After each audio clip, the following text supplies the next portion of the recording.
중국의 목사님 가운데 미국 시민으로 살던 베스트셀러 작가 가운데 한 사람이 프란시스 첸이라는 분이 계십니다. 이분이 많은 책을 썼는데 그 가운데 어린 아이를 위한 동화책을 썼는데 그 동화책의 제목이 빨간 트랙터와 작은 마을이라는 책이 있습니다. 내용은 아주 간단한 내용입니다.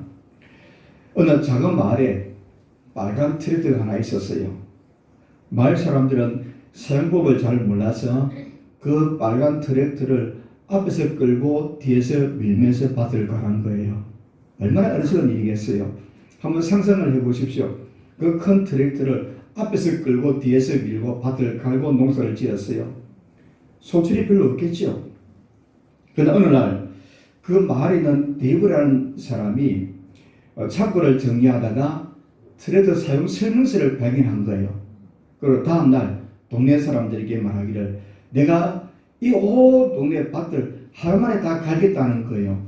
그 동네 사람들이 말하기를 그 젊은이를 보고 정신 나갔다라고 이야기하는 거예요. 자기들이 겨우겨우 해도 농사짓기가 힘든데 하룻밤 사이에 이 넓은 땅을 다 트랙터로 갈겠다 그러니 이해가 안 되는 거예요.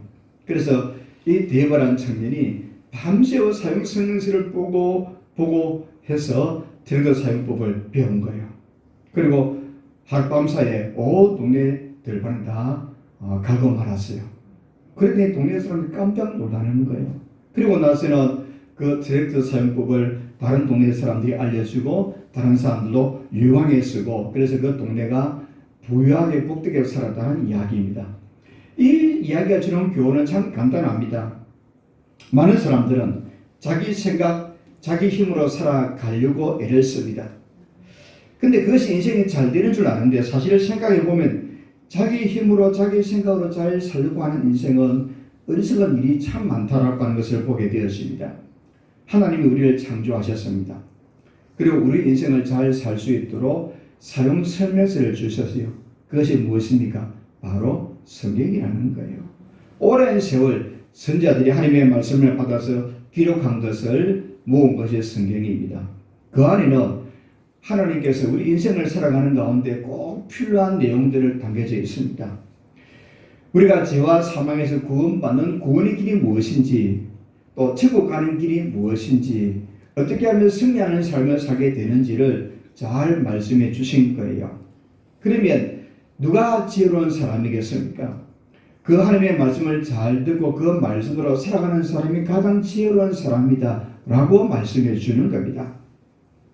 괜히 혼자 자기 생각으로 자기 힘으로 살아보겠다고 생각하는 사람은 이렇게 성경이 말씀하고 있습니다. 어떤 길은 사람이 보기에 바르나 필경은 사망의 길이니라 이렇게 말씀을 하고 있습니다.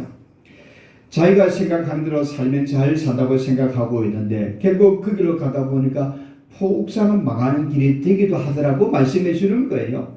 그래서 어떤 길은 사람이 보기에는 좋은 길같이 보이는데 그 길이 사망의 길이 될 수도 있다는 것을 말씀해 주는 거예요. 우리가 우리의 생각으로 내 힘으로 살면 잘 살 수 있는 것 같은데 그렇게 살아가다 보면 결국 바람직하지 못한 길을 가기도 한다는 사실을 성경이 말씀해 주고 있습니다. 오늘 본문에는 말씀을 따라 살아가던 한 사람을 소개를 해주고 있습니다. 그가 누굽니까? 우리가 잘 알고 있는 아브라함입니다. 오늘 본문의 내용은 우리가 너무나 잘 알고 있는 내용 가운데 하나입니다. 많은 그리스도인들이 이렇게 생각을 합니다. 내 오랜 성경을 읽겠다라고 생각하면서 제일 먼저 펼치는 부분이 창세기입니다. 창세기는 성도들이 제일 많이 있는 부분이 창세기고 마태복음이라는 거예요. 왜냐하면 한번 시작해보겠다라고 생각을 하고 읽는 부분이 창세기니까. 그래서 창세기에 나오는 이 이야기를 너무나 잘 알고 있는 이야기예요. 그런데 이 아브라함은 우리 신앙상 가운데서 많은 본을 보여주지만 그 가운데 말씀을 따라 살아갔던 삶의 모습을 잘 보여주는 것이 아브라함의 신앙이라는 거예요. 아브라함은 하나님의 말씀을 따라 살아가던 사람이다 라고 말씀해 주고 있습니다. 오늘 말씀을 통해서 우리가 다시 한번 말씀을 따라 살아가는 삶이 복된 삶이라는 것을 재확인하고 다시 확신하고 다시 다짐하고 결단하는 그런 시간이 되어질 수 있기를 바랍니다. 그래서 저와 여러분 모두가 말씀을 따라 살았더니 이렇게 승리했습니다라고 고백할 수 있는 믿음의 사람들이 되시기를 주님의 이름으로 축복합니다. 첫 번째로 말씀을 따라 살아가는 신앙은 많은 시행착오를 겪으면서 연단을 받습니다. 말씀을 따라 살다 보면 여러 가지 시행착오를 겪치는데 그 여러 가지 시행착오를 통해서 신앙이 연단되어지고 결국은 어떻게 된다는 이야기입니까? 성숙해진다는 거예요. 말씀을 따라 살다가 여러 가지 시행착오를 겪습니다. 실수도 하고 또 넘어지기도 하고 그런 가운데 연단을 받으면서 결국은 성숙한 신앙의 사람이 되는 것을 말씀해 주고 있습니다. 원래 아브라함은 갈대아 우르가 그의 고향입니다. 갈대아 우르 사람들은 달을 숭배하는 신앙을 가진 사람들이었어요.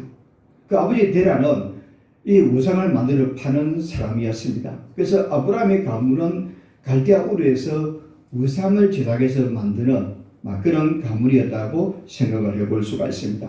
그런데 어느 날 하나님이 아브라함을 찾아오셔서 이렇게 말씀합니다. 네가 네게 지시할 땅으로 가라 이렇게 하는 거예요. 하나님이 내가 지시할 땅으로 가라고 말씀하는 겁니다. 그런데 어딘지 말씀해 주지 않는 거예요. 그냥 가라 이렇게 말씀하는 거예요. 요즘 같으면 어떻습니까? 어디 가라 그러면 사전 답사할 수 있죠.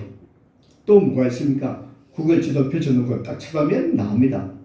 이쯤에 되겠구나. 요즘은 구글 지도를 펼치면 어떻습니까? 건물도 보여줘요. 그래서 이런 건물이구나. 이런 길을 따라가면 이런 건물이 나오지 그곳이구나. 얼마나 좋은지 몰라요. 근데 하나님 아브라함에게 그렇게 말씀하지 않는 게 그냥 가라고 하는 거예요. 어딘지 목적지도 가르쳐주지 않고 가라고 하는 겁니다. 그러면서 하나님이 아브라함에게 세 가지를 약속해 주고 있습니다.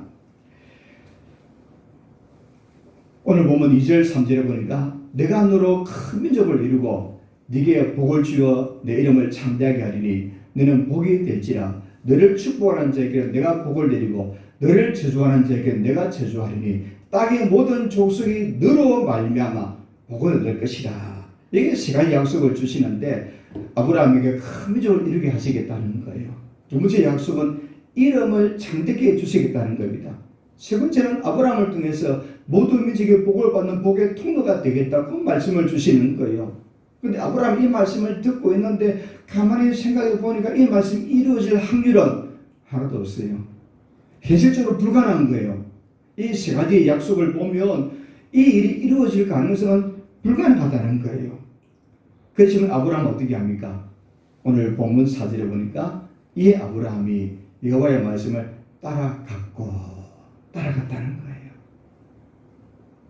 하나님께서 아브라함에게 큰 민족을 이루겠다고 말씀하셨고 이름을 창대케 하겠다고 말씀하셨고 너를 통해서 복의 통로가 되겠다고 말씀하시는데 현실은 보면 큰 민족을 이루기는커녕 자식 하나 없는데요.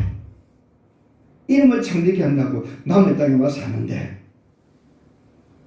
또 그를 통해 복의 통로가 되겠다고 하는 이 말씀을 아무리 생각해 봐도 현실적으로 불가능한 거예요. 그래도 아브라함은 그 말씀을 따라갔다라는 거예요.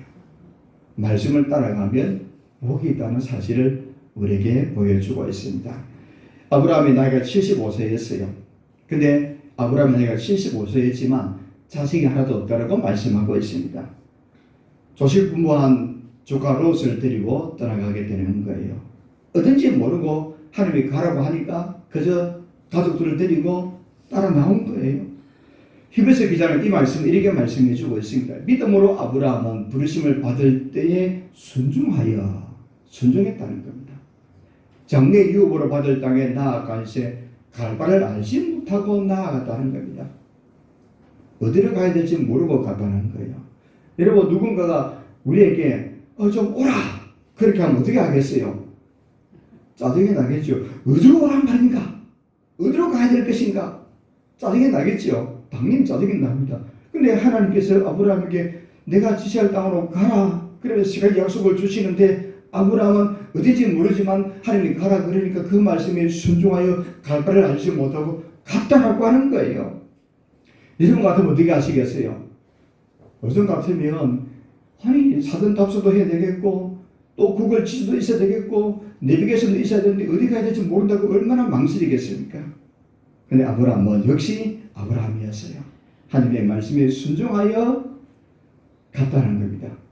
근데 아브라함이 그 말씀에 따라가는 가운데 순탄한 것만 있은 것은 아니라는 거예요. 아브라함이 하나님의 말씀을 따라갈 때 흔들림도 있었고 망설임도 있었고 때로 엉뚱한 길로 가기도 하고 하나님의 말씀을 진짜 맞는지 의심해보기도 한 것도 있다라고 하는 거예요. 이런 시행착오를 겪으면서 아브라함이 연단을 받아서 비로소 성숙한 신앙의 사람이 되었다는 거예요. 우리도 마찬가지입니다. 많은 시행착오를 겪으면서 마침내 성숙한 신앙의 사람이 된다는 겁니다. 아브라함이 겪었던 시행착오가 무엇인가를 몇 가지로 생각을 해보려고 합니다. 첫 번째는 창세기 12장 10절에 보니까 그 땅에 가나안 땅에 기근이 들었다는 거예요. 아브라함이 애굽에 거류하려고 애굽에 잠시 머무르려고 그리로 갔더라는 겁니다. 왜냐하면 그 땅에 가나안 땅에 하나님이 가라고 한 그 땅에 기근이 심하였더라고 말씀해 주고 있습니다. 가나안 땅에 큰 홍련이 들어서 도무지 먹고 살기가 힘들어서 소문을 들으니까 애굽 땅에 곡식이 풍성하다는 거예요. 그래서 아브라함이 이 홍련의 때를 피해서 애굽 땅에 내려가서 잠시 머물겠다고 애굽 땅에 내려간 겁니다. 홍련의 고난 가운데 그 두려움을 견뎌내기 위해서 애굽 땅으로 내려갔습니다. 그런데 이 애굽 땅은 물질적으로 풍요로운 곳이지만 우상이 가득한 곳이 애굽 땅이었어요. 애굽 땅에 내려갔다는 것은 고난의 때에 하늘과 좀 멀어졌다는 것을 보여주고 있습니다. 이 애굽 땅으로 내려갔다는 것은 지리적인 이동도 있지만 영적인 이동도 있다라고 생각을 해볼 수가 있습니다. 고난을 피하여서 영적으로 하늘과 조금 멀어졌다는 것을 생각해 볼 수가 있습니다. 그런데 우리 속담에 이런 말이 있죠. 여우를 피하면 무엇을 만난다고요? 호랑이를 만난다 그래요. 호랑이를 만난다 그래요. 여우를 피하면 호랑이를 만난다는 겁니다. 아브라함은 자기 생각으로 당장 눈앞에 있는 고난을 피하기 위해서 애굽으로 갔습니다. 잠시 갔다가 오겠다는 생각으로 내려갔어요. 그런데 모든 게 자기 뜻대로 됩니까? 애굽으로 가니까 더 큰 고난이 닥치고 있었어요. 그 더 큰 고난이 기다리고 있는 거예요. 아브라함 아내 사례가 얼마나 이쁘던지 그 당시 제일 미인인 것 같아요.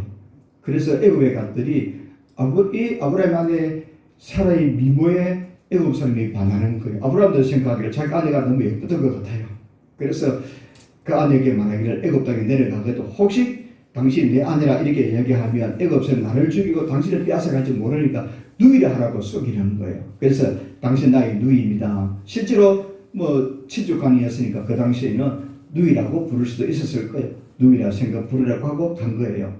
그랬더니 애굽 땅에 가보았더니 이 어떤 한 가정이 애굽에 내려왔는데 그 아내가 예쁘다는 거예요. 근데 예쁘다는 이야기가 동네 사람만 아는 것이 아니라 어디까지 들렸어요? 왕궁에까지 들린 거예요. 이 바로 왕이 아니 그 여인이 얼마나 예쁘길래 온 동네에 소문이 나고 그것도 이사 온 지 얼마 됐겠어요? 얼마 안 됐잖아요. 그런데 이 아브라함 아내의 사례의 미모가 바로 왕에게 들린 거예요. 그래서 바로가 사례를 보고 너무너무 좋아서 아내로 삼겠다는 거예요. 그리고 아브라함에게는 많은 재물을 주었어요. 큰일 났잖아요. 얼마나 큰일 났습니까? 아브라함은 홍련의 때 고난을 피해서 애굽 땅에 내려갔는데 아내를 빼앗길 지경이 더 많았어요. 누가 제일 답답하겠어요? 하나님이 답답한 거예요. 하나님이 아브라함에게 너를 통해서 큰 민족을 이기겠다고 말씀했는데 그것도 너희 아내 사라를 통해서 사라를 빼앗기면 안 되잖아요. 하나님 그 밤에 일하시는 거예요. 하나님이 애굽 땅에 큰 재앙을 내리시고 전염병을 내리시고 밤에 잠을 자는데 바로의 꿈에 나타나서 하나님이 바로 왕을 책망하는 거예요. 다음날 아침 일찍 일어나서 이 바로 왕이 깜짝 놀라서 아브라함을 부릅니다. 자초지를 물었더니 아내라 그러거든요. 이유를 물었더니 너무너무 예뻐서 혹시 애굽 사람이 자기네를 빼앗아가고 자기를 죽일까 싶어서 그랬다는 거예요. 근데 바로 왕이 아브라함을 벌 줘야 되는데 벌 주지 않고 그에게 준 모든 재물과 그 아내를 보내주면서 다시 가나안 땅으로 돌아오게 되었다고 말씀해 주고 있습니다. 창세기 12장 20절 보니까 바로가 그들에게 바로가 사람들에게 애굽에 있는 신하들에게 그 일을 명하며 그들이 그와 함께 그의 아내와 그의 모든 소유를 보내었더라. 아브라함을 해치지 않고 불하지 않고 책망도 하지 않고 보내었다라고 말씀하고 있습니다. 아브라함은 아마 10년 감수했을 거예요. 국민의 때 고난을 피해 내려갔다가 아내를 빼앗길 큰 위기를 맞이했습니다. 그때 아브라함은 정신을 차렸을 거예요. 잘못하면 안 되는구나. 이 사실을 깨달았어요. 그리고 다시 또 애굽에서 가나안 땅으로 돌아왔습니다. 창세기 13장에 보니까 가나안 땅에 돌아왔는데 또 다른 시험이 기다리고 있는 거예요. 아브라함의 목자들하고 롯의 목자들이 서로 목초지가 좁아서 다투는 겁니다. 그때 아브라함이 조카 롯에게 온 들을 보라 그러면서 네가 먼저 선택하라고 말씀합니다. 여기에는 또 다른 의미가 담겨져 있습니다. 아브라함은 오랜 세월을 지나는 가운데 하나님이 자식을 주지 아니하니까 아브라함이 생각하기를 롯이 그의 후사라고 생각을 했을 거예요. 그래서 이 롯에게 이 가나안 온 들을 바라보면서 네가 먼저 선택하라 그랬더니 롯이 어떻게 합니까? 소돔 땅을 선택합니다. 그 소돔 땅을 두고 동상 같았다라고 이야기할 정도로 좋은 땅을 선택하는 거예요. 아브라함은 그때 생각하기를 하나님 롯이 나의 후사입니다라고 생각을 했는데 그때 롯에게 먼저 선택을 주는 겁니다. 선택을 주면서 가나안 땅을 선택하면 하나님이 롯을 내 후사라고 선택했구나 라고 마음에 생각을 한 거예요. 근데 롯이 어디를 선택합니까? 가나안 땅을 선택하지 않잖아요. 소돔 땅을 선택하니까 아니구나 라고 생각을 짓기도 합니다. 그때 이런 다툼 속에서 아브라함이 하나님의 뜻을 또 발견하게 되어지고 하나님의 뜻을 재차 확인하게 되어집니다. 그리고 다시 한번 믿음을 갖게 되어지고 13장 18절에 보면 아브라함이 장막을 옮겨서 헤브론에 이르러서 또 하나님의 제사를 드리고 예배를 드렸더라고 말씀을 해주고 있습니다. 이런 가운데 또 아브라함의 믿음이 성숙해 갑니다. 또 한 번 아브라함에게 시련이 찾아오는 거예요. 세월이 지나도 하나님이 자식을 주지 아니하니까 이제는 후처를 구하는 거예요. 하갈이란 애굽에서 데려온 여종을 취해서 아내로 맞이하는 겁니다. 그리고 이스마엘을 낳게 되었습니다. 하나님 내게 아들을 주지 아니하니까 다른 아내를 통해서라도 아들을 낳겠다고 생각을 하고 이스마엘을 낳았어요. 이 아들이 나의 후사입니까라고 물었더니 하나님 아니라는 거예요. 그리고 그 이스마엘을 내어보내게 되었습니다.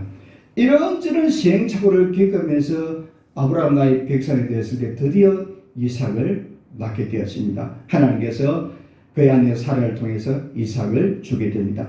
결정적인 시련이 또 한 번 찾아오게 되었습니다. 창세기 22장을 보니까 하나님 어느 날 그 아들 이삭을 드리고 모리아 산에 번제로 드리라는 거예요. 번제를 드리는 것은 다 불태워서 드리는 제사거든요. 하나님이 이삭을 제물로 드리라는 겁니다. 그때 아브라함이 그 말씀에 적극 순종하여 이삭을 번제로 드립니다. 이때는 아브라함의 믿음이 더 많이 성숙해졌음을 보게 되었습니다. 아브라함이 제단에 이삭을 묶어 놓고 칼로 그를 죽이러 가는 그 순간 하나님이 급히 나타나셔서 그 일을 막으십니다. 그리고 대신 숯불에 걸려있는 수양을 주게 됩니다. 그리고 아브라함이 하나님의 그 모습을 보고 이렇게 말씀합니다. 사자가 이르시되 그에게 내 손을 대지 말라. 그에게 아무 일도 하지 말라. 네가 내 아들 내 독자까지도 내게 아끼지 아니하였으니 내가 이제야 네가 하나님을 기행하는 줄 아노라. 이렇게 말씀하면서 하나님 아브라함의 그 성숙한 믿음을 보시게 되는 거예요. 이제야 네가 정말로 하나님을 진실로 경외하는 것을 알게 되었다라고 말씀해 주고 있습니다. 이렇게 아브라함은 말씀을 따라 갖고 그 말씀을 따라 살아가는 가운데 그냥 한꺼번에 성숙한 신앙의 삶이 된 것이 아니라 여러 가지 시행착오, 연단을 거치고 때로는 엉뚱한 길로 가기도 한 이런 과정을 통해서 그의 신앙이 성숙해짐을 보게 되었습니다. 사랑하는 여러분, 우리도 마찬가지입니다. 말씀을 따라 살다 보면 여러 가지 어려운 일들을 당할 수도 있고 시련을 당할 수도 있습니다. 그런 가운데 끊임없이 말씀을 따라 살면 믿음이 성숙해집니다. 그래서 하나님 우리를 보시고 정말 네가 하나님을 잘 섬기는구나. 이런 칭찬만 든다. 저와 여러분 되기를 주님의 이름으로 축복합니다. 두 번째로 아브라함이 말씀을 따라 살았더니 정말 축복이 가득한 인생이 되고 말았습니다. 24장 1절에 보니까 아브라함이 나이가 많아 늙었고 여호와께서 그에게 범사에 복을 주셨더라. 아멘. 하나님이 아브라함의 범사에 모든 하나님의 복을 주셨다는 겁니다. 후일의 역사 속에서 아브라함의 후손이 큰 민족을 이루게 되었습니다. 아브라함의 후손 가운데 예수 그리스도가 나오게 되었습니다. 마태복음 1장에는 마태복음을 기록하는데 그 제목이 마태복음 1장 1절에 있는데 아브라함과 다윗의 자손 예수 그리스도께 오라. 이 아브라함의 이름을 마태복음에 제일 먼저 기록을 하면서 제목으로 아브라함과 다윗의 자손 예수 그리스도에 관한 계보라 이러면서 아브라함이 얼마나 복을 받았는가를 하나님이 다시 한번 말씀해 주고 있습니다. 이렇게 아브라함은 모든 족속이 예수님이 오심으로 말미암아 모든 족속이 예수 그리스도로 말미암아 구원을 받는 백성이 되는 것처럼 우리 모두가 영적인 아브라함의 후손이 되는 것을 말씀하면서 갈라디아서 3장 7절에는 그런즉 믿음으로 말미암은 자들은 아브라함의 자손인 줄 알지어다 이러면서 하나님 아브라함에게 너로 큰 민족을 이루겠다는 육적인 민족도 이루게 하시고 영적인 민족도 이루게 하시는 것을 보게 됩니다. 이렇게 아브라함이 하나님으로부터 큰 복을 받았음을 볼 수가 있습니다. 이제 우리도 아브라함처럼 말씀을 따라 살아감으로 연단받는 신앙이 되어야 됩니다. 그로 인해서 축복받는 인생도 되어야 됩니다. 성경은 이렇게 늘 강조합니다. 말씀을 따라 살면 승리하고 자기 생각이나 욕심을 따라 살면 실패한다라고 하는 겁니다. 우리 같이 합시다. 말씀을 따라 살면 승리하고 자기 생각이나 욕심을 따라 살며 실패합니다. 우리는 이 두 가지 갈림길에 서 있는 거예요. 선택의 문제에 서 있는 겁니다. 우리는 무엇을 선택하는가? 말씀을 따라 살면 복이 있고 내 생각이나 내 계획대로 살면 실패만 기다리고 있다는 겁니다. 그런데 사람들은 말씀을 따라 살면 승리가 있고 복이 주어지는 것보다도 당장에 눈에 보이는 것, 자기 생각, 자기 의지대로 살면 성공한다. 이 생각으로 살다가 얼마나 많은 어려운 일을 당하는지 모릅니다. 어떤 사람이 커피를 좋아해서 카페를 3번이나 차렸는데 자기는 생각하기를 자기가 로스팅하고 커피 맛을 10년 동안 카페에 다니면서 커피 맛을 보았다는 거예요. 그럼 나는 성공할 줄 알고 카페를 3번이나 차렸는데 어떻게 됐겠어요? 다 망했다는 거예요. 그러면서 하는 말이 카페를 차리려거든 신중하게 해라. 그러면서 그분은 커피의 대가가 되어서 있기는 한데 그러면서 자기 지난날에 실패한 것을 이야기하고 있음을 보게 됩니다. 자기 생각, 자기 욕심대로 살면 실패하는 이야기를 하고 있는 거예요. 자기가 하면 잘 될 줄 알았는데 그러면서 많은 사람들에게 그의 경험을 이야기하면서 자기 생각보다도 또 자기의 계획보다도 더 나은 생각을 바라보는 게 더 좋다 이런 이야기를 하는 것을 보았습니다. 예를 들면 아브라함과 롯을 한번 비교해 볼 수 있습니다. 아브라함은 하나님의 말씀 가운데 가나안 땅에 끊임없이 머물고 살게 됩니다. 그런데 롯은 소돔 땅을 선택하여 소돔 땅으로 가서 살게 됩니다. 소돔 땅은 하나님이 심판하기 이전에는 좀 에덴 동산 같았다라고 할 정도로 정말 풍요하고 좋은 땅이었어요. 에덴 같은 좋은 소돔 땅을 택하여서 롯이 살게 되었습니다. 이 롯이 가나안 땅에서 소돔 땅으로 갔다는 것은 지리적인 이동도 있지만 영적인 이동이라고 우리가 생각해 볼 수가 있습니다. 하나님께서 멀어진 삶이고 하나님의 말씀을 거역한 삶이 바로 소돔을 선택한 삶이라는 거예요. 거기 가서 에덴 동산 같은 좋은 땅에서 살면 잘 살 줄 알았는데 어떻게 됩니까? 혹삭 망하지요. 창세기 14장에 보니까 하나님이 1차 경고를 하게 됩니다. 하나님께서 전쟁의 포로가 되게 하는 것을 보게 되는데 이 롯이 전쟁의 포로가 되었을 때 깨달아야 되는데 깨닫지를 못하는 것을 보게 됩니다. 물론 그 과정 속에서 아브라함이 자기 집에 있기는 그 종들을 데리고 롯을 찾으러 갔던 그 일 가운데 아브라함이 가지고 있는 미련이 하나가 있어요. 하나님, 내게 자식이 없는데 저 혹시 롯이 나의 후사비가라, 이런 생각을 끊임없이 가지고 있는 거예요. 그리고 롯을 포로에서 다시 찾아옵니다. 그때 또 아브라함이 생각하는 거예요. 롯이 무엇을 선택하는 것을 보는 거예요. 롯이 가나안 땅을 선택하는가, 소돔으로 돌아가는 것을 보는 거예요. 가나안 땅으로 돌아오면 나의 후사라고 생각하고는 아브라함의 마음인데, 이 롯이 또 뭘 선택합니까? 그렇게 포로가 되었음에도 불구하고 또 어디로 갑니까? 소돔 땅으로 가는 거죠. 그래서 아브라함은 그때 이 롯은 나의 후사가 아니라는 사실을 다시 한번 깨닫게 되어집니다만, 롯은 하나님이 주신 일자 경고를 듣고도 포로가 되었음에도 불구하고 역시 소돔 땅을 택하여서 하나님과 점점 멀어지는 삶을 살게 되었습니다.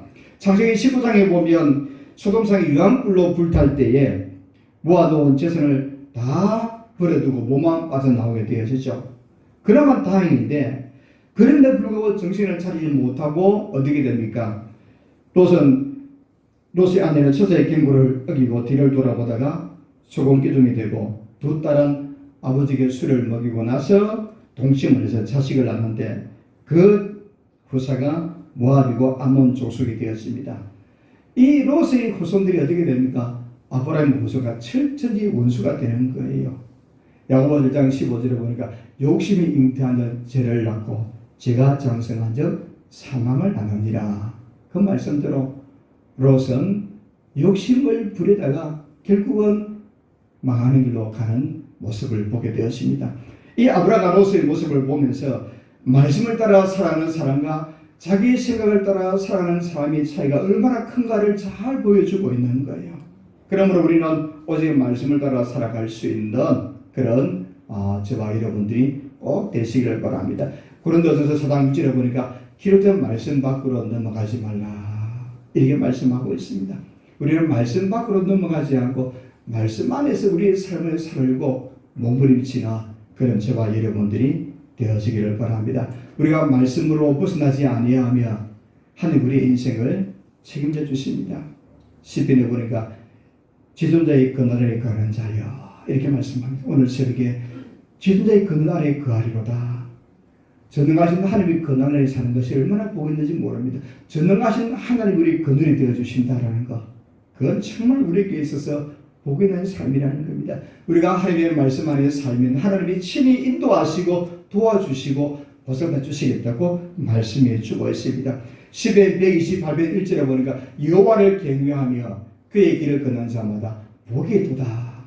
하나님을 경외하며 그 말씀을 따라 살아가는 사람이 복 있는 사람이라고 말씀합니다. 우리 모두가 하나님을 잘 섬김으로 하나님이 주시는 복된 인생을 살아가는 그런 저와 여러분이 다 되기를 주님의 이름으로 축복합니다. 마지막 세 번째로, 그러면 말씀을 따라 살아가는 삶은 어떤 삶인가? 말씀을 따라 살아가는 삶은 말씀을 묵상하며 실천하는 삶을 산다는 거예요. 말씀을 따라 살아간다는 것은 바로 말씀을 가까이 하고 말씀을 묵상하고 그 말씀을 실천하는 삶이다라는 겁니다. 시편 1편에 보니까 이렇게 말씀합니다. 오직 여호와 율법을 즐거워하여 그의 율법을 주의로 묵상하는도다. 그는 실가에 심은 나무와 철을 따라 열매를 맺으며 그 잎사귀가 마르지 아니한 같으니 그가 하는 모든 일이 다 행동하리로다. 아멘. 하나님의 말씀을 묵상하고 살며 마치 실가에 심은 나무가 시절을 따라 철을 따라서 풍성한 열매를 맺는 것과 같은 복 있는 삶이 될 것이라고 약속의 말씀을 주고 있습니다. 또 시편 119편 165절 이렇게 말씀하고 있습니다. 주의 법, 하나님의 말씀을 사랑하는 자에게는 큰 평안이 있으니 그들에게 장애물이 없으리로다. 아멘. 하나님의 말씀을 사랑하며 평안이 있고 하나님의 장애물을 제거해 주시겠다고 말씀해 주고 있습니다. 우리가 말씀을 따라 살아가며 분명히 거기에 승리의 길이 있고 복된 길이 놓여져 있음을 보게 되었습니다. 말씀을 따라 살아가는 삶은 어떤 삶입니까? 하나님의 말씀을 대할 때, 하나님의 말씀을 읽을 때 마치 하나님을 대하듯이 이런 마음으로 하나님의 말씀을 읽고 대해야 한다는 겁니다. 그렇게 한 사람들이 있어요. 하나님의 말씀을 읽을 때 하나님을 대하듯이 말씀을 읽는 사람들이 있는데 사도 바울은 그 사람을 두고 데살로니가 교인들이라고 소개를 하고 있는데 대조가 2장 13절에 보니까 이러므로 우리가 하나님께 끊임없이 감사하며 내가 우리에게 드린 바 하나님의 말씀을 받을 때에 사람의 말로 받지 아니하고 진실로 거라도다. 이 말씀이 또한 너희 믿는 자 가운데서 역사하느니라. 이렇게 말씀하면서 데살로니가 성도들은 하나님의 말씀을 대할 때 하나님을 대하듯이 받아서 자기의 칭찬받는 성도로 기록하고 있습니다. 우리 모두도 하나님의 말씀을 대할 때, 하나님의 말씀을 묵상할 때 하나님이 내 앞에 있는 것처럼, 내가 하나님의 존재에 있는 것처럼 생각하고 말씀을 대하며 하나님께서 얼마나 기뻐하는지 모릅니다. 그렇게 살아갈 수 있는 우리 모두가 되기를 바랍니다. 그날 임금들이 멀리 있는 사람에게 명령을 내릴 때 그 어명이라 그러죠. 어명. 왕의 명령이라 그럽니다. 근데 어명을 전달하는 사람이 어명을 받는 사람보다 계급이 낮을 때가 있어요. 그런데 어명을 받는 사람이 어명을 전달하는 사람들에게 어떻게 합니까? 무릎을 꿇고 엎드리죠. 왕의 명령을 전달하는 사람이 하급할 일을 할지라도 그 어명을 받는 사람이 고위할 일을 할지라도 어명을 전달하는 사람 앞에 어명이요 그러면 어떻게 합니까? 넙죽 엎드리죠. 사극에 그랬죠. 어명이요 그러면 넙죽 엎드립니다. 세상의 사람들도 왕의 명령 앞에 어명이요 그러면 엎드리는데 하나님의 말씀은 무엇입니까? 신명이요라는 하나님의 말씀이고 하나님의 명령인데 그 하나님의 명령 앞에 우리가 자신을 낮추고 또 낮추고 겸손히 대해야 됨을 우리에게 보여주고 있습니다. 우리가 말씀을 읽을 때 혼자 읽을 때 또 다른 사람으로부터 말씀을 전달받을 때도 하나님을 대하는 마음으로 말씀을 받고 묵상하고 그 말씀을 살피한다는 거예요. 이렇게 살아가는 성도에게 하나님의 큰 은혜와 복을 주시겠다고 말씀하고 계십니다. 사랑하는 여러분, 우리가 말씀을 대할 때에 어떤 자세로 대해야 되는가? 하나님의 말씀을 묵상하고 실천할 때에 하나님의 말씀은 어명보다 더한 하나님의 명령의 말씀인데 그 말씀 앞에 우리가 순종하고 아브라함은 갈 바를 알지 못하고 따라갔고 하나님께서 가라고 말씀할 때 그 말씀을 따라갔다라고 하는 것처럼 하나님의 말씀하면 예라고 아멘이라고 순종하는 삶을 살아가야 됩니다. 그렇게 살아가는 사람에게 하나님은 어떻게 복을 주시는가 하면 마태복음 6장 31절로 33절에 보니까 그러므로 염려에 이르기를 무엇을 먹을까 무엇을 마실까 무엇을 입을까 하지 말라. 이는 다 이방인들이 구하는 것이라. 너희 하늘 아버지께서 이 모든 것이 너희에게 있어야 할 줄을 아시느니라. 그래서 너희는 먼저 그의 나라와 그의 의를 구하라. 그리하며 먹을 것, 입을 것, 마실 것들을 하나님이 책임져 주시겠다고 말씀해 주고 있습니다. 사랑하는 여러분, 우리가 세상을 살아가며 여러 가지 연단들이 있습니다. 시련들이 있습니다. 유혹도 있죠. 넘어지게 하는 것도 있습니다. 거치게 하는 것도 있습니다. 별의별 정보들, 이야기들 때문에 우리를 유혹하는 것들이 많이 있습니다. 그러나 오직 말씀을 따라 살아가는 저와 여러분이 되시기를 바랍니다. 그래서 내가 말씀을 따라 살아갔더니 이렇게 승리했습니다라고 고백하는 우리 모두가 되시기를 주님의 이름으로 축복합니다.